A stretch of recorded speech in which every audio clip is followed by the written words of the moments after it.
और रामपुर उत्तर प्रदेश का वो इलाका जिसे समाजवादी पार्टी का गढ़ कहते हैं। इस क्षेत्र से पार्टी के दिग्गज आजम खान सांसद हैं, कई बार विधायक रहे हैं। इस बार भी आजम रामपुर के रण में उतरेंगे।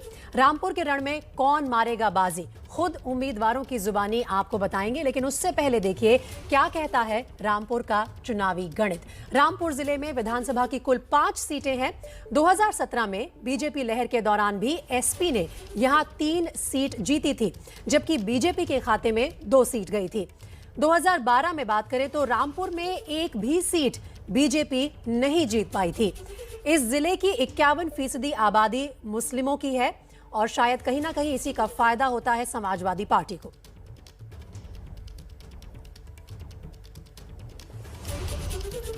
तो रामपुर जिले में सियासत की सबसे बड़ी लड़ाई लड़ी जा रही है। इसमें एक तरफ है आजम खान का परिवार तो दूसरी तरफ है नवाब खानदान। साल 2017 विधानसभा चुनाव में मिली जीत के बाद आजम खान के बेटे अब्दुल्ला आजम की विधायकी रद्द कर दी गई थी। एक बार फिर अब्दुल्ला आजम को समाजवादी पार्टी ने स्वार टांडा से मैदान में उतारा है। 15 जनवरी को जेल से बाहर आए अब्दुल्ला आजम से बात की संवाददाता प्रतिमा मिश्रा ने। अब्दुल्ला आजम इस वक्त हमारे साथ मौजूद है। बहुत शुक्रिया एबीपी न्यूज को वक्त देने के लिए। आपके प्रतिद्वंदी जो है वो लगातार आप पर कई तरह के हमले कर रहे हैं, लेकिन मेरा सवाल आपसे ये है कि आज इस बार की जो लड़ाई है वो लगता है जैसे आप 2 मोर्चों पर लड़ रहे हैं। एक अपनी सीट पर आपको लड़ना है और जीत हासिल करना है, और एक पिता की गैर मौजूदगी में उनके लिए भी प्रचार करना है, उनके लिए भी वोट जुटा। आप ऐसी दुआ करिए ना कि चुनाव से पहले वो आ जाए। और रामपुर में कोई कैंडिडेट नहीं लड़ता, पब्लिक लड़ती है इलेक्शन, और उसका नतीजा आपको 10 मार्च में दिखेगा। हमने देखा किस तरीके से जब आप जेल से बाहर आए आप काफी इमोशनल थे। आपने पिता को कई मौकों पर याद किया और कहा एक कुर्सी उनके नाम पर हमेशा खाली रहेगी जिस पर उनकी तस्वीर रहेगी।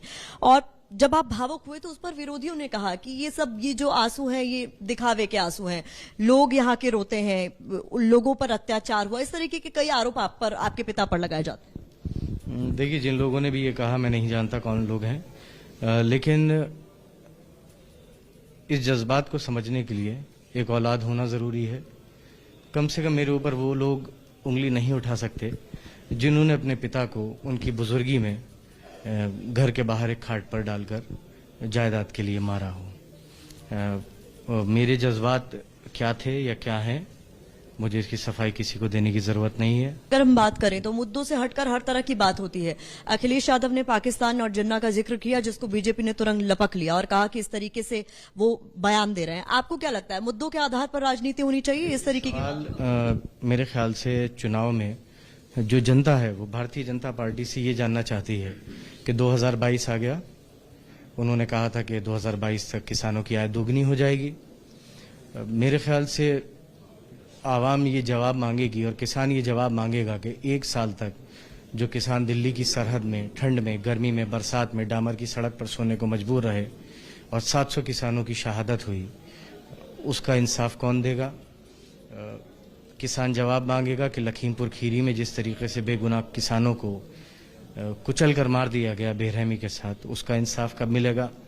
लोग जवाब मांगेंगे, बेरोजगार जवाब मांगेगा कि आज हिंदुस्तान 45-50 साल की सबसे ज्यादा इस वक्त अनएम्प्लॉयमेंट है। पिता का आशीर्वाद हमेशा से आपके साथ रहा है, आगे भी रहेगा, और जैसा कि आप कह रहे हैं कि हर कोई ये दुआ कर रहा है कि वो जेल से जल्दी बाहर आए, लेकिन उनकी कमी महसूस हो रही होगी इस चुनाव में क्योंकि आपके ऊपर जिम्मेदारी बढ़ी। जाहिर सी बात है, ये सब कुछ उन्हीं का है। ये सब कुछ या तो ऊपर वाले ने दिया है या उनकी मेहनतों का नतीजा है। मेरा पूरा जो वजूद है वो भी उन्हीं की वजह से है। तो उनकी कमी है, लेकिन वो इस पूरे जिले के और जो भी उनको मानने वाले लोग हैं उनके दिलों में कल भी जिंदा थे, आज भी जिंदा हैं, आजाद हैं, और वो तहरीक जारी है। उस तहरीक का नतीजा हम 10 मार्च को देखेंगे। हमसे बात करने के लिए अब्दुल्ला आजम को सुन रहे हैं, जिनका कुल मिलाकर कहना है कि इस चुनाव में कई ऐसे मुद्दे हैं जिसके आधार पर जनता इस बार वोट देने वाली है। अपनी जीत को लेकर भी काफी आश्वस्त नजर वो आ रहे हैं। कैमरा पर्सन मनोज अधिकारी के साथ प्रतिमा मिश्रा, एबीपी न्यूज, रामपुर। तो अब्दुल्ला आजम ने अपनी रणनीति बता दी, लेकिन बीजेपी इस लड़ाई को हल्के में लेने के मूड में बिल्कुल नहीं है। 2014 के बाद ऐसा पहली बार है जब बीजेपी गठबंधन ने किसी मुस्लिम प्रत्याशी को टिकट दिया है।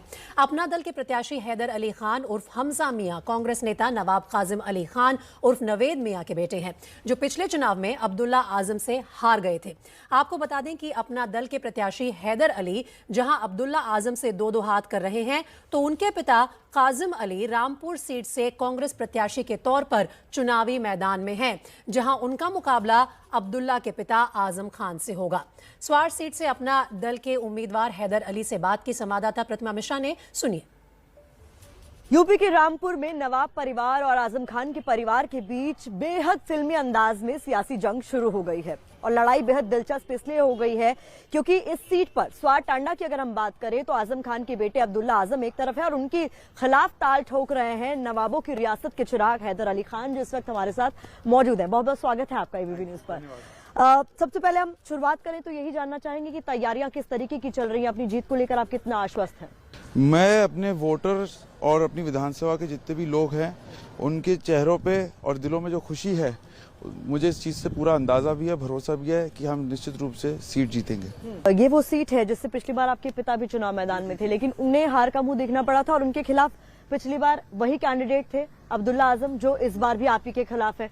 तो क्यों लगता है कि आपकी दावेदारी ज्यादा? देखिए, जब अब्दुल्ला पिछली बार जब जीता था उस टाइम पे बात ये थी कि सपा की सरकार जा रही थी, तो जो प्रशासन था वो टोटली उनके हिसाब से काम कर रहा था। उनका एक सीओ था, उसकी एसपी के उस टाइम के एसपी से ज्यादा पावर थी। पूरा प्रशासन का दबाव था। जो हमारे साथ आ रहे थे उन पे झूठे फर्जी मुकदमे लगाए जा रहे थे। अब ऐसी कोई बात नहीं है। उसके बाद अब्दुल्ला जब जीता, 2 साल विधायक रहा, लोग उसके पास काम के लिए गए। इसका एक ही जवाब था कि यार हमारी सरकार नहीं है।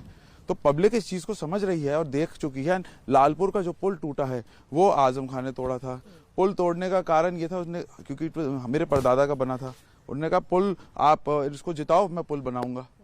तो उस पुल से लाखों लोग जुड़े हुए थे, उसकी वजह से कारोबार खराब हुआ, पब्लिक परेशान हुई। तो उन्होंने इनको देख लिया है कि ये कितने पानी में है।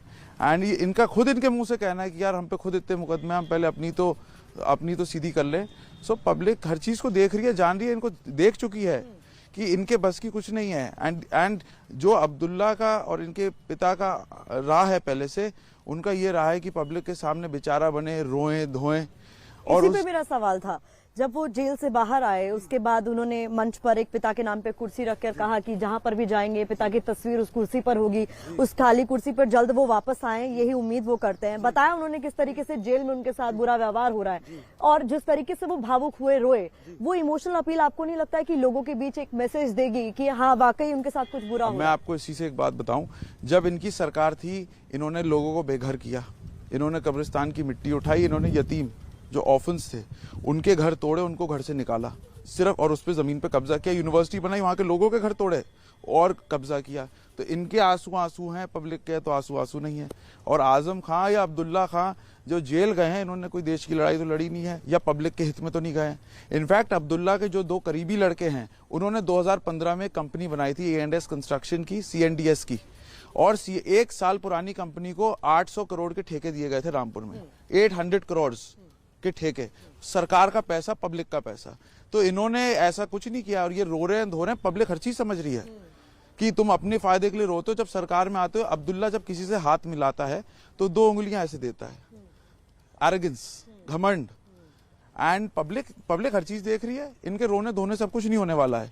एंड इनफैक्ट ये रो रहे हैं क्योंकि इनको पता है निश्चित रूप से इनकी सजा होनी है।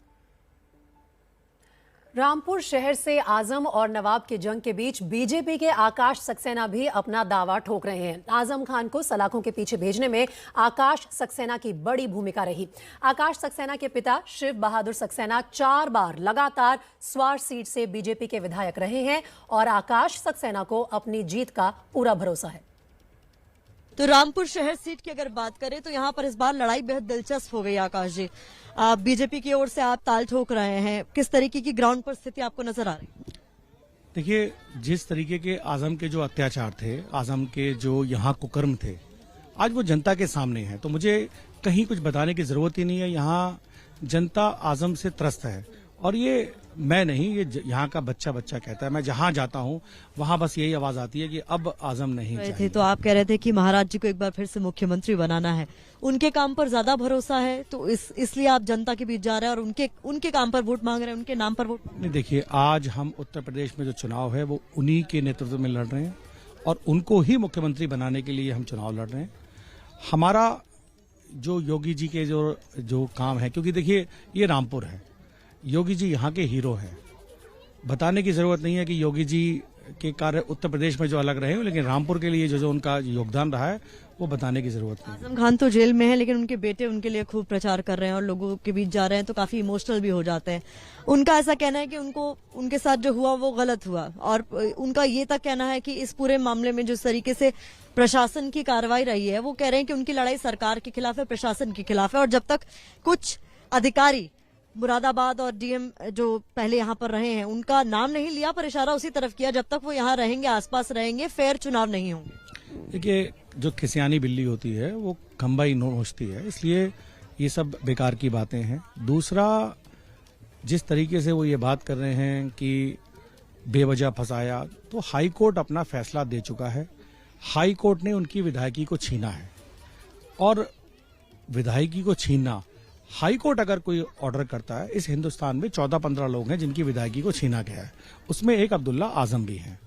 तो ये कहना कि हाई कोर्ट ने गलत किया है, तो वो अपनी बात को जाके सुप्रीम कोर्ट में कहें। जनता के सामने या मीडिया के सामने ये कहना, ये कोर्ट की अवमानना है।